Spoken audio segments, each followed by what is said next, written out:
एक बार फिर से आप सबका स्वागत है पढ़ो तो ऐसे पर। मैं Abhishek Kumar Mishra, 3 times JRF qualified and instructor in US. तो हम लोग सिंक्रेटिज्म पढ़ रहे थे कबीर दास का। तो सिंक्रेटिज्म में हमने पहले लेक्चर में पढ़ा, ये लेक्चर नंबर 2 है, पहले लेक्चर को जरूर देख लीजिएगा। तो सबसे पहली चीज़ मैंने आपको बताई कबीर दास के इंट्रोडक्शन के बारे में।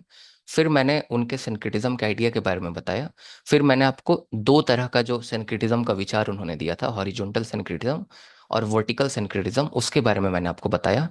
उसके बारे में मैंने आपको डिटेल्स बताया पहले लेक्चर में।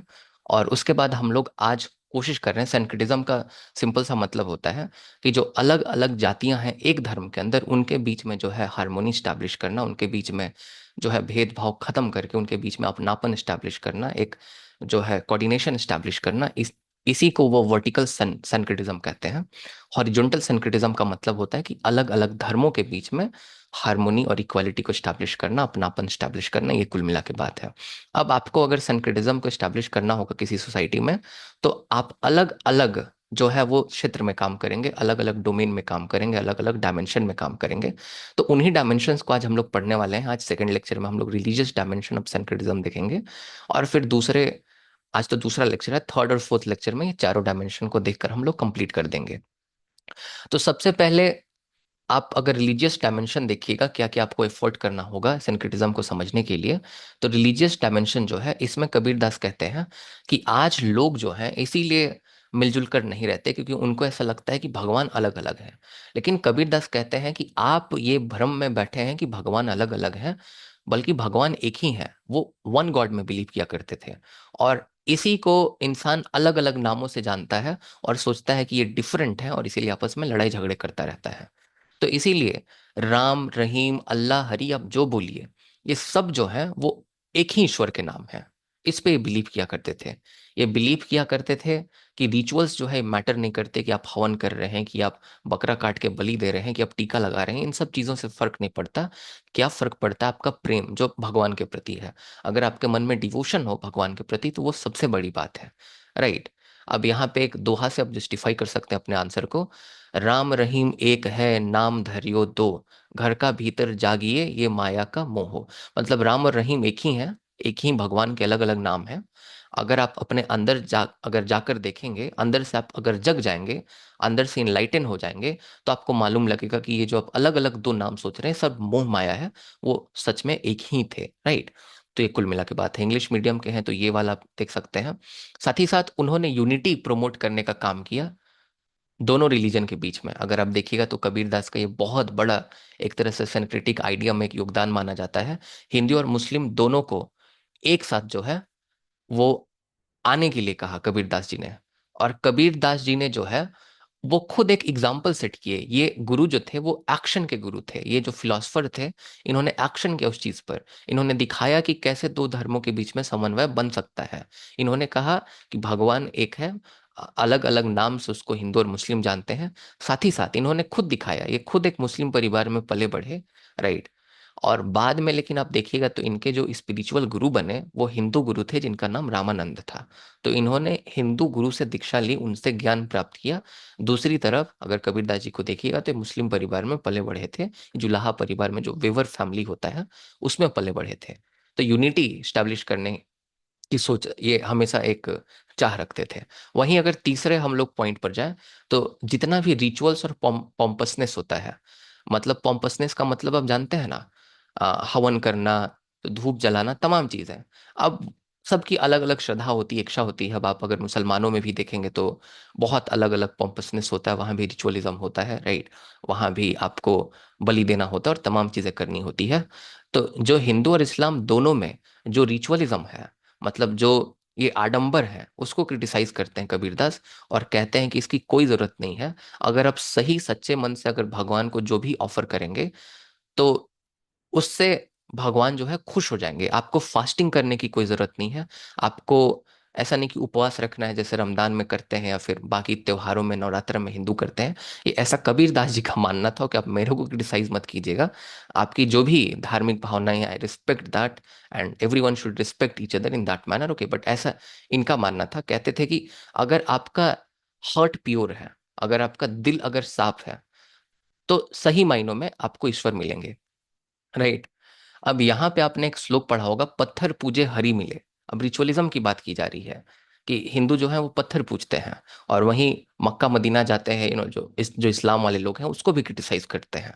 तो यहाँ पे पाहन, ये जो वो भाषा यूज करते थे, उस भाषा में उसको पाहन कहा जाता है, राइट। तो उसी को बुक्स में आपने जो है पढ़ा होगा, पाहन पूजे हरि मिले, तो मैं पूजू पहाड़, घर की चाकी कोई ना पूजे, जिसका पीसा खाए संसार। तो यहाँ पे वही लिखा हुआ है कि अगर पत्थर पूजने से हरि मिलेगा तो मैं पहाड़ पूज दूं सीधे। तो अगर वो रिचुअलिज्म है कि पत्थर पूजने से हरि मिल जाए तो मैं पहाड़ पूज दूं, ऐसा इनका मानना था, राइट। और यहाँ लिखा हुआ है कि घर की चक्की को कोई नहीं पूछता, तो सबको अनाज देती है, जो सबको अनाज देती है। तो कहते हैं कि पत्थर को पूजना है तो घर की चक्की को पूज लो, क्योंकि घर के चक्की से अनाज मिलता है, तो इसको आपको पूजना चाहिए, राइट। कुल मिला के अब इसमें आपकी क्या विचार है, ये लाइक आप इससे जो है कबीरदास से अंतर कर सकते हैं, like you have full liberty for that. और ये मेरे शब्द नहीं है, कबीरदास जी के शब्द हैं, तो मेरे पे ऑफेंड मत होइएगा प्लीज, इसको एकेडमिक पर्पज से देखिएगा, लाइक वीडियो को। आगे है इक्वालिटी ऑफ ऑल रिलीजन। ये सभी रिलीजन के बीच में इक्वालिटी को जो है वो स्टैब्लिश करना चाहते हैं, ये फोर्थ आपका कुल मिला के बात है। तो ये कहते हैं कि Kabir emphasises no religion is superior to another. कहते हैं कि कोई धर्म बड़ा कोई धर्म छोटा नहीं होता, दोनों जो हैं हिंदुइज्म और इस्लाम दोनों आपका एक ही सत्य की ओर हमें ले जा रहे हैं। अगर आप प्रेम के साथ किसी भी एक धर्म को प्रैक्टिस करें तो आप उसी परम सत्ता के पास पहुंचेंगे, उसी अल्टीमेट सुप्रीम अथॉरिटी के पास पहुंचेंगे, ये इनका मानना था। इन्होंने अपने आप को खुद भी किसी एक एक्सक्लूसिव रिलीजन से आइडेंटिफाई करने से मना किया। ना ये अपने आप को हिंदू बताते थे, ना अपने आप को इस्लाम धर्म से जुड़ा हुआ बताते थे। इनफैक्ट जब इनकी मृत्यु हुई थी कबीरदास की, तो उस समय दोनों हिंदू और मुसलमान इनके बॉडी को जो है वो क्लेम करते थे कि नहीं, कबीर हिंदू है तो कबीर मुसलमान है। तो इक्वालिटी जो है हर एक रिलीजन के बीच में इन्होंने स्टैब्लिश किया और इससे सिंक्रेटिक आइडिया को प्रमोट किया, और खुद भी अपने आप को कभी भी किसी धर्म से अपने आप को आइडेंटिफाई नहीं किया। और ये भी कहा कि कोई हायरार्की नहीं होती धर्मों की, ये बड़ा धर्म है ये छोटा धर्म है, ऐसा कुछ नहीं होता। साथ ही साथ कबीरदास कहते हैं कि लोगों को जो है, जो इस उनके स्पिरिचुअल बुक्स हैं, जो उनकी किताबें हैं, उससे बाहर निकल के सोचना चाहिए। अगर आप सिर्फ अगर रिलीजियस टेक्स्ट को पढ़ेंगे तो रिलीजियस टेक्स्ट को पढ़ के आप कभी भी भगवान को एक्सपीरियंस नहीं कर सकते, आप उस आनंद को एक्सपीरियंस नहीं कर सकते। तो इसीलिए आप इससे बाहर निकलकर अगर आप देखिएगा तो आपको भगवान को एक्सपीरियंस करने का कोशिश करना चाहिए। और इस तरह से आप जो है भगवान के साथ उस प्रेम के संबंध को समझ सकते हैं, राइट। और ये सब कोई कर सकता है, ऐसा नहीं है कि लोअर कास्ट वाले या अपर कास्ट वाले ही सिर्फ कर सकते हैं, ये सब कोई कर सकता है। तो ये भी इनका सिंक्रेटिक आइडिया है जो कि वर्टिकल और साथ ही साथ हॉरिजॉन्टल सिंक्रेटिज्म को प्रमोट कर रहा है। आई होप आपको क्लियर हो गया। अब यहाँ पर आगे हम लोग सोशल डायमेंशन की बात करेंगे अगले क्लास में, ओके। तो हमने इसमें आपको पढ़ा जो है रिलीजियस डायमेंशन के बारे में।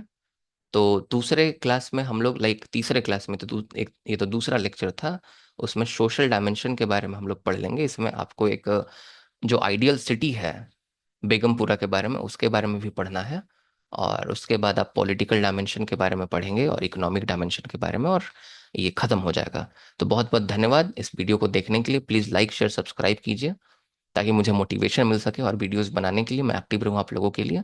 अगर आप सीयूटी पीजी और यूजीसी नेट की तैयारी करना चाहते हैं, हमारे यहाँ से बहुत बेहतर रिजल्ट होता है। You can find our student in every central university in political science department all over India. So you could enrol in our course, you could download the app of Padho तो ऐसे on Google Play Store. It is not available on Apple mobile phone because I believe, like my all students are not that rich that they are, carrying the iPhone on EMI, right? And you should not do that until and unless you do not earn the money, what I believe. Okay. But if you have an iPhone and still if you want to enroll in our course, you could text me on my WhatsApp. You could find my WhatsApp number on my website, that is www.padhotoaise.com. बहुत बहुत धन्यवाद, आप सबका दिन शुभ हो।